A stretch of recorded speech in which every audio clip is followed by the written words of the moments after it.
काफ़ी न्यूज़ में रहा है और अभी भी काफ़ी बर्निंग न्यूज़ेस इसमें चल रही हैं। तो मैं इसको बिल्कुल सरल शब्दों में आपको समझाने की कोशिश करता हूँ। इलेक्टोरल बॉन्ड बेसिकली एक स्कीम आप कह सकते हैं, एक स्कीम थी जो कि 2017 में सरकार ने इसको पार्लियामेंट में पास कराया।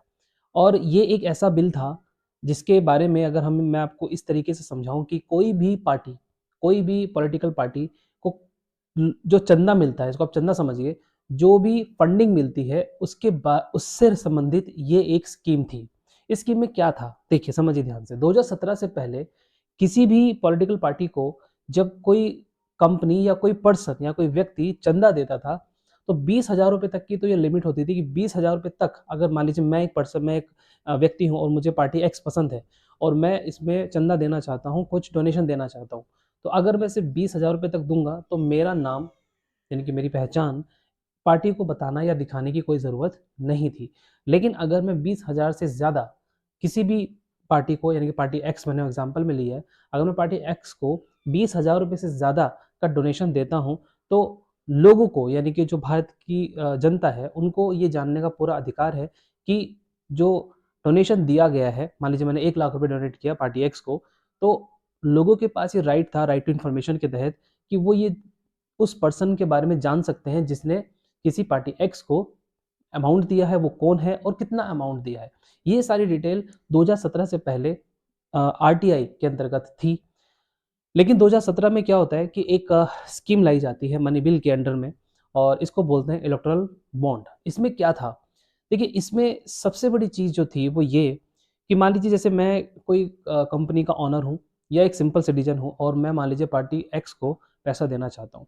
तो मैं कितना भी पैसा, मतलब कोई लिमिट नहीं थी, जबकि 2017 से पहले एक लिमिटेशन थी कि कोई भी कंपनी, अगर हम कॉर्पोरेट की बात करें, कोई भी कंपनी अपना उसका जो प्रॉफिट हुआ है उसका 7.5% तक ही वो डोनेट कर सकती थी।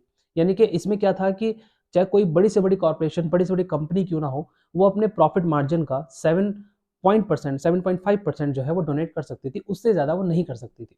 ठीक है?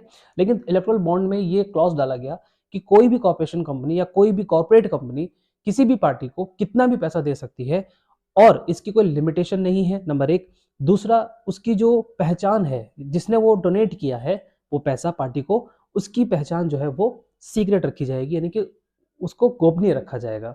इसमें हाल ही में जो 15 फरवरी को फैसला आया है सुप्रीम कोर्ट का, उन्होंने ये बताया, जो माननीय जज थे उन्होंने ये फैसला दिया कि जो इलेक्टोरल बॉन्ड है, ये हमारे कॉन्स्टिट्यूशन के आर्टिकल 19 1 ए को वायलेट करता है और साथ ही आर्टिकल 14 को भी ये वायलेट करता है। क्या है ये? जैसे हमारे पास एक राइट टू इन्फॉर्मेशन का एक हमारे पास राइट होता है जो कि हर सिटीजन को होता है, जिसमें हम लोग ये जानते हैं कि हम किसी भी पार्टी या किसी भी सरकार या किसी भी विपक्ष की पार्टी के बारे में जान सकते हैं कि उसके पास कितना पैसा आया है चंदा के फॉर्म में, जो चंदा मिला है डोनेशन के फॉर्म में, उसके पास कितना पैसा आया है और उसका खर्चा क्या है। लेकिन इलेक्टोरल बॉन्ड एक ऐसी स्कीम थी जो कि आरटीआई के इस नियम को वायलेट करती थी। तो हाल ही में जो अभी ये न्यूज़ में इसलिए रहा है, इसलिए चल रहा है हाल ही में, क्योंकि इसमें सुप्रीम कोर्ट ने ये फैसला दिया कि ये पूरी तरह से अनकॉन्स्टिट्यूशनल है।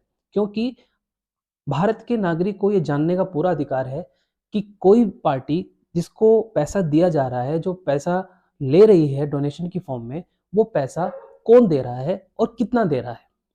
तो ये अगर हम इन शॉर्ट इसको देखें तो ये बहुत बड़ा फैसला है सुप्रीम कोर्ट का, और इससे हमारी डेमोक्रेटिक जो एक पहचान है उसमें एक मजबूती मिलती है। क्योंकि आप देखते हैं कि कोई भी एक पार्टी जो होती है, अगर उसको एक लिमिटलेस पैसा अगर दिया जाएगा, तो कहीं ना कहीं, मान लीजिए मैं कोई बहुत बड़ी कंपनी का मालिक हूँ, मेरे लिए 500 करोड़ या 1000 करोड़ रुपए कोई मायने नहीं रखता है एक बड़ी कंपनी होने के नाते। तो अगर मैं इतना पैसा किसी भी पॉलिटिकल पार्टी को दूंगा तो ऑब्वियस सी बात है वो मेरे फेवर में ही काम करेगी, वो टेंडर दिलाने में मुझे मदद करेगी। ठीक है? तो ये एक तरीके से था क्या, जो इलेक्टोरल बॉन्ड था, ये एक तरीके से आप कह सकते हैं